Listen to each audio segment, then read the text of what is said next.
Welcome back. విజయవాడలో junior doctors నిరసన 12 రోజుకు చేరుకుంది. స్టైఫండ్స్ పెంపు ప్రధాన డిమాండ్గా ఆందోళన కొనసాగిస్తున్న జుడాలతో నిన్న మంత్రి జరిపిన చర్చలు విఫలమయ్యాయి. స్టైఫండ్ పెంపై వెనక్కి తగ్గేది లేదని స్పష్టం చేస్తున్న జూనియర్ డాక్టర్లు తమ డిమాండ్లపై ప్రభుత్వం సానుకూలంగా నిర్ణయం తీసుకోకపోతే నిరసన మరింత ఉధృతం చేస్తామని చెబుతున్నారు. ఈ నేపథ్యంలో తదుపరి కార్యాచరణ జూనియర్ డాక్టర్స్ ప్రకటించారు.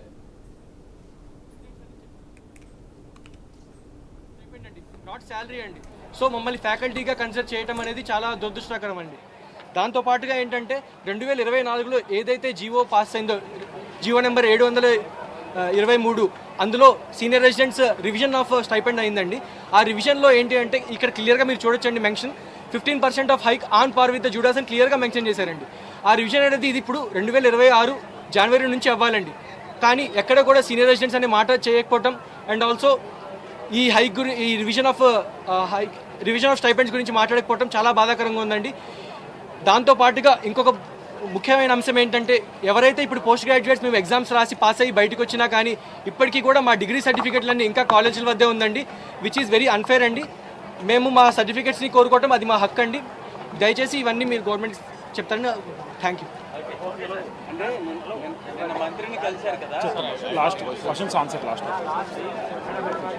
లేదు ఒక నిమిషం అయిపోయింది, టాపిక్ అయిపోయింది, ఎంఎస్సీ అయిపోయింది కదా, ఒక నిమిషం అంత కొంచెం ఫినిష్ అయిపోయింది. బాగా కూర్చోండి.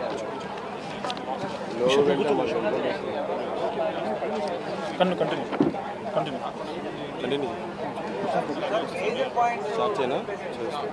నువ్వే విజయవాడలో జూనియర్ డాక్టర్స్ నిరసన 12 రోజులు చేరుకుంది. స్టైఫండ్స్ పెంపు ప్రధాన డిమాండ్గా ఆందోళన కొనసాగిస్తున్న జుడాలతో నిన్న మంత్రి జరిపిన చర్చలు విఫలమయ్యాయి. స్టైఫండ్స్ పెంపుపై వెనక్కి తగ్గేది లేదని స్పష్టం చేస్తున్నారు జుడాలు. తమ డిమాండ్లపై ప్రభుత్వం సానుకూలంగా స్పందించాలని, లేదంటే మరింత నిరసన ఉధృతం చేస్తామని చెబుతున్నారు. ఈ నేపథ్యంలో తదుపరి కార్యాచరణ జూనియర్ డాక్టర్స్ ప్రకటించారు. జనవరి నుంచి ఈ స్టైఫండ్ హైక్ అనేది జరగాలి. జనవరి నుంచి 8 నెలల పాటు మేము representations multiple times director of medical education గారికి ఇవ్వడం జరిగింది. వాళ్ళు ప్రతిసారి కూడా గవర్నమెంట్ మాకు ఈ విషయంలో చేస్తాం అంటూనే వచ్చారు.